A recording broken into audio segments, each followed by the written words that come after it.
Thank you so much. So I'm just going to give, as Benjamin has given a brief introduction, which is quite good. I'm just going to build on that so that we may understand how, or the fundamentals and the tools that are meant or injected to be able to build a wonderful startup by giving an example, which is, for us, we are currently building a payment system for Africa, and I believe in building products based on problem and need. So I'm just going to dive into that so that we understand also why we are doing what I'm doing. So we are building an all-in-one online payment solution for Africa. So the number one problem, like I said, focused on the problems and looking for solution for those problems. So the number one problem that we are solving is that Africa has got many currencies, over 50 currencies in Africa. And unlike China, China has just one currency, and Africa has over 50 currencies. And it's really hard to do business in Africa when you've got many currencies and such a potential to be able to bring out the full potential of the customers. We've got more than 1.4 billion people in Africa, similar to China. Maybe China is slightly higher, but these people also want to buy stuff online.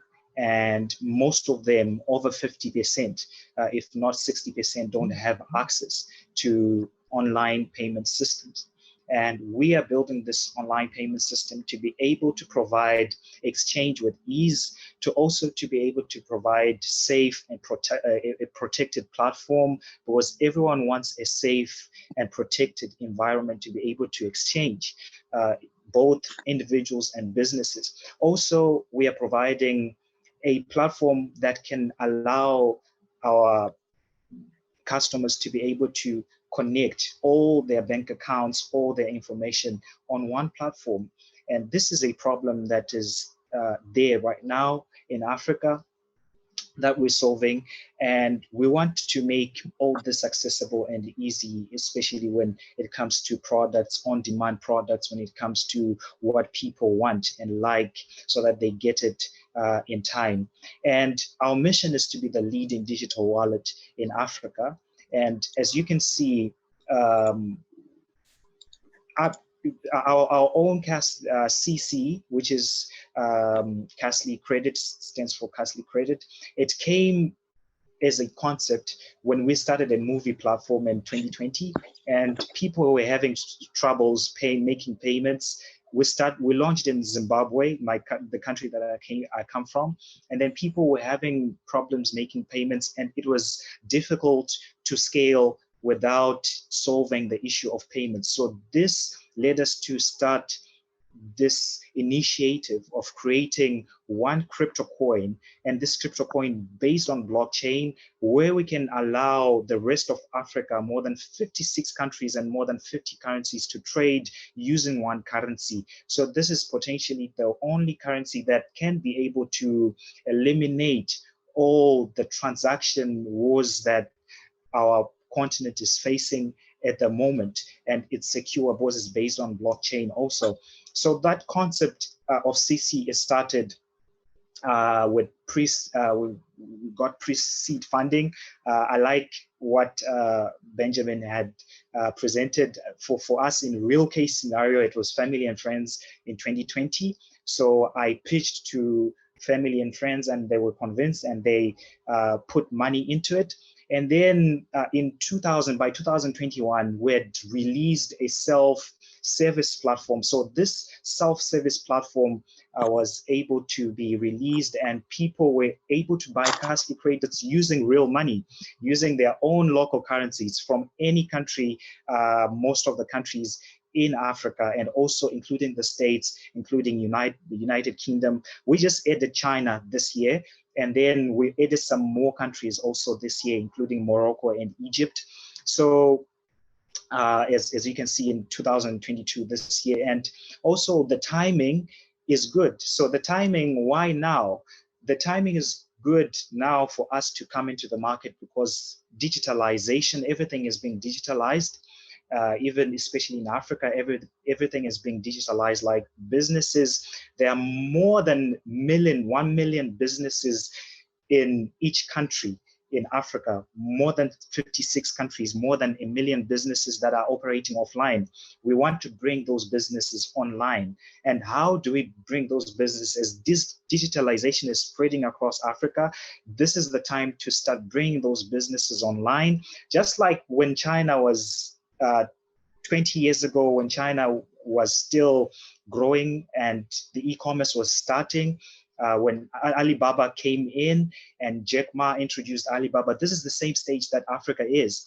And this is an opportunity when digitalization now is connecting all the countries in Africa, and numerous companies are coming up, very good companies are coming up, and improved efficiency. Customers demand more efficiency and convenience when it comes to making payments online, and even financial control. No one wants anything that they're not in control of.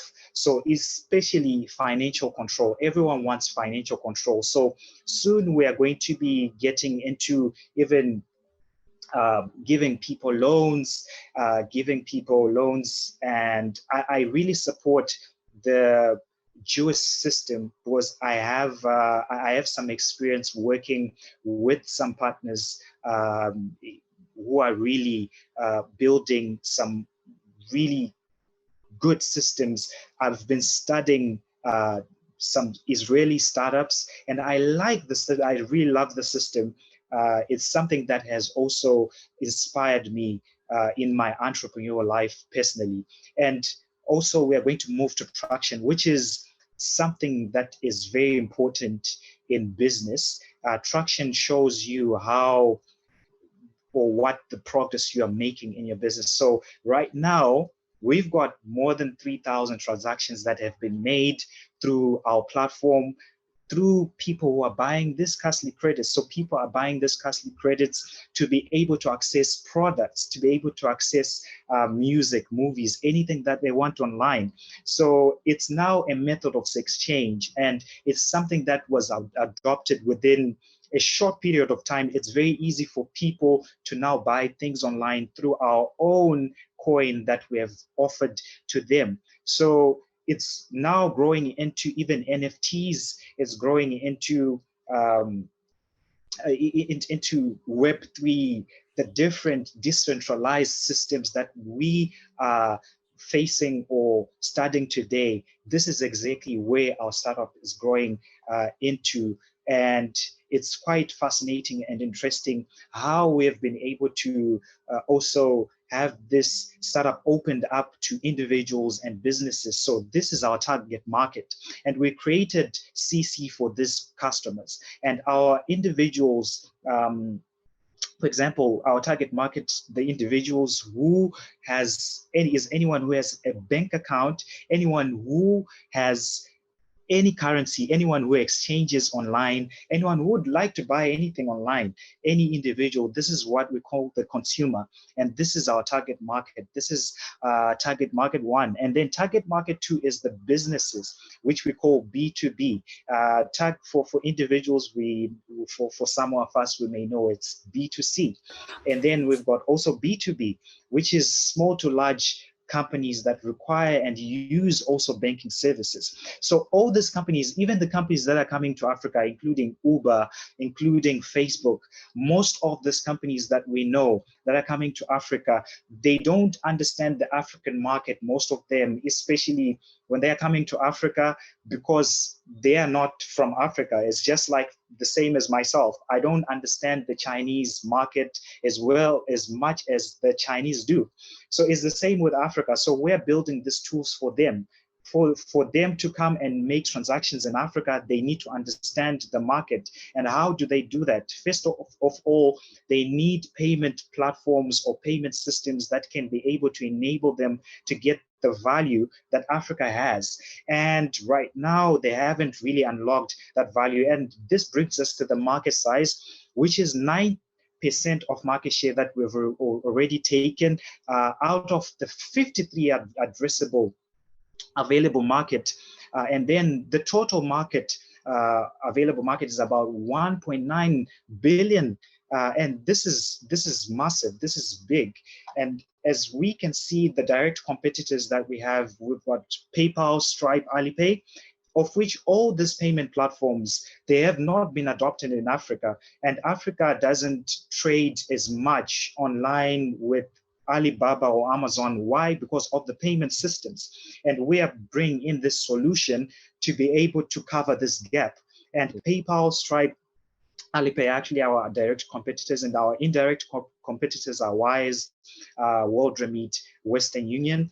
And then our competitive advantages, you can see that completely digital, which is number one. We are completely digital, which gives us numerous advantages and opportunities, and ease of use, which is our application that we released in 2020. It's very easy to use and it's very easy to navigate, and even the adoption has been so good.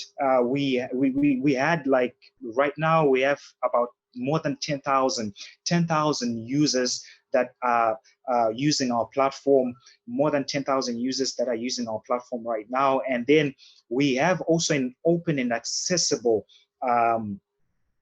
technology. For example, the coin that we're using, I like the point that has been pointed out.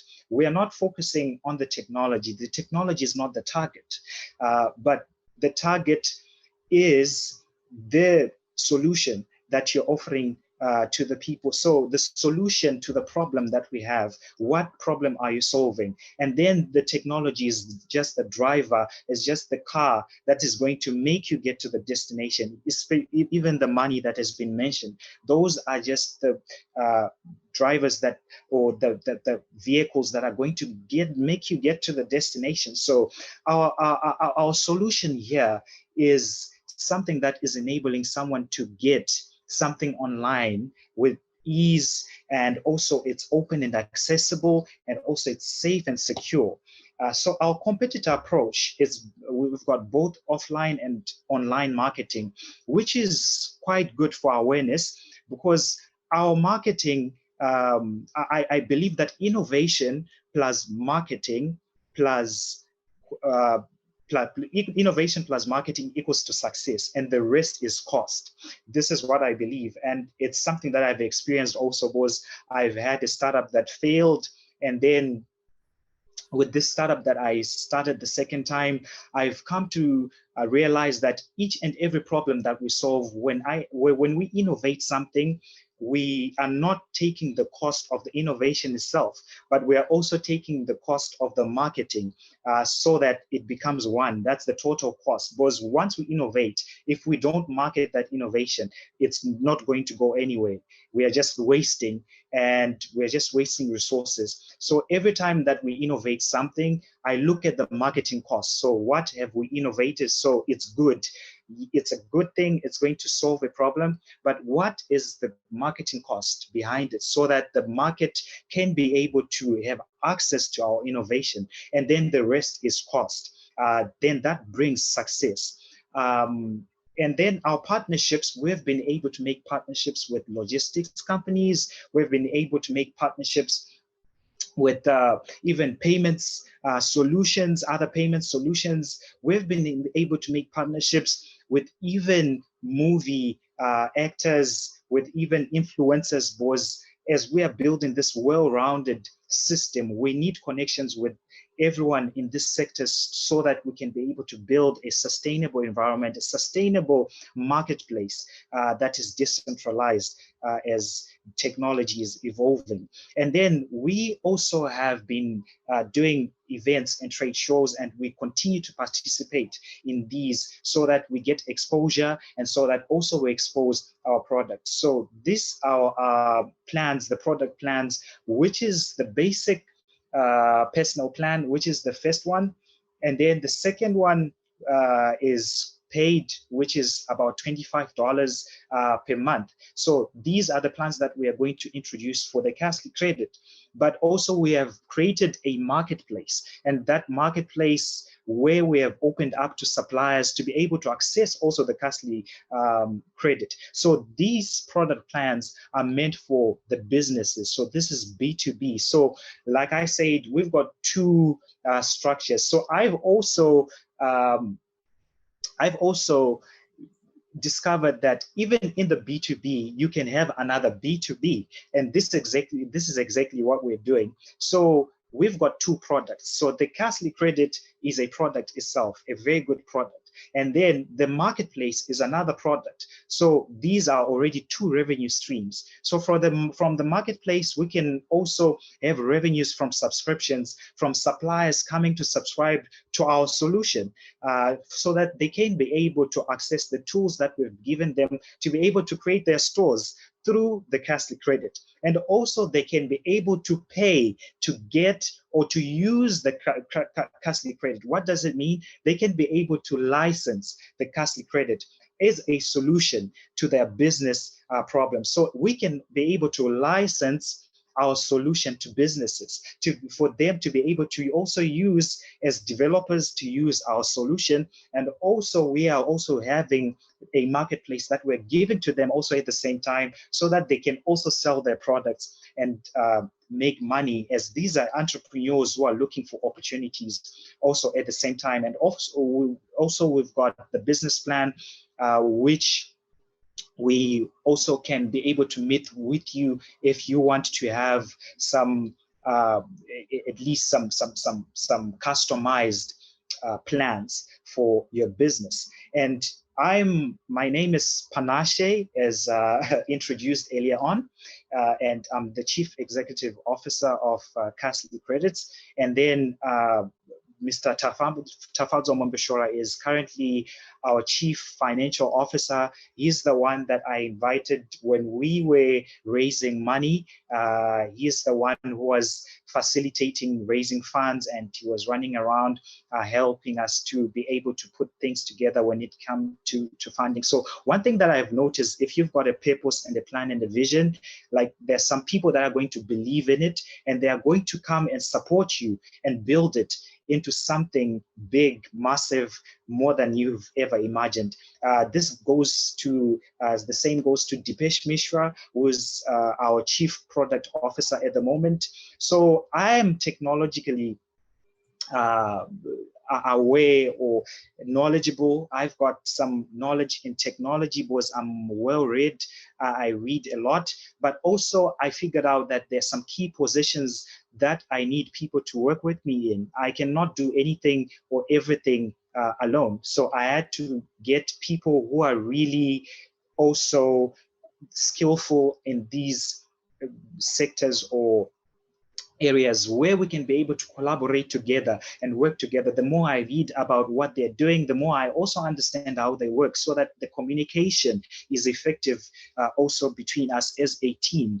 So if I'm working with the finance department, I need to read about financial projections. I need to know how to make a cash flow analysis. I need to know how to make a normal operational sales statement. I need to make a normal income statement. I need to know how to make these things so that I can be able to be effective in the company, so that I can contribute positively and work effectively with the finance department. If I'm working with the technology department, I need to know which databases are the best, who are providing blockchain. How can we make our blockchain database also in the future? Or what is the cloud technology behind it? What is the energy consumption of the technology that we're using? What's the technology behind it? What is the programming language that we're using for our apps? What